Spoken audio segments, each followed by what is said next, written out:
ಹಳೆಯ ವರ್ಷವು ಮುಗಿದಿದೆ. ಹಿಂದಿನ ವರ್ಷದ ನೋವುಗಳು, ವಿಫಲತೆಗಳು, ಆತಂಕಗಳು ಎಲ್ಲವನ್ನೂ ಕೂಡ ಕರ್ತನ ಕೈಗೆ ಒಪ್ಪಿಸೋಣ. ದೇವರು ಹೇಳುವ ಮಾತು, ಹಳೆಯ ಸಂಗತಿಗಳನ್ನು ಜ್ಞಾಪಕಕ್ಕೆ ತಂದುಕೊಳ್ಳಬೇಡಿರಿ, ಪುರಾತನ ಕಾರ್ಯಗಳನ್ನು ಮರೆತು ಬಿಡಿರಿ.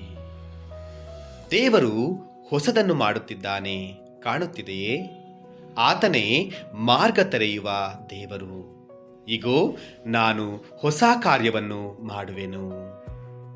ಹೊಸ ವರ್ಷದಲ್ಲಿ ಏನೇ ಆಗಲಿ ದೇವರು ನಮ್ಮ ಜೊತೆಯಲ್ಲಿದ್ದಾರೆ. ನಾನು ನಿನ್ನನ್ನು ತೊರೆಯುವುದಿಲ್ಲ, ಕೈ ಬಿಡುವುದಿಲ್ಲ ಎಂಬುದಾಗಿ ದೇವರು ತಾನೇ ಹೇಳುವವನಾಗಿದ್ದಾನೆ. ಕರ್ತನಾದ ಯೇಸು ಕ್ರಿಸ್ತನಲ್ಲಿ ನಂಬಿಕೆ ಇಡು. ಆತನೇ ನಿನ್ನ ಮುಂದಿನ ದಿನಗಳ ಭರವಸೆ. ಎಲ್ಲರಿಗೂ ಹೊಸ ವರ್ಷದ ಹಾರ್ದಿಕ ಶುಭಾಶಯಗಳು. ದೇವರು ನಿಮ್ಮೊಂದಿಗೆ ಇದ್ದಾನೆ.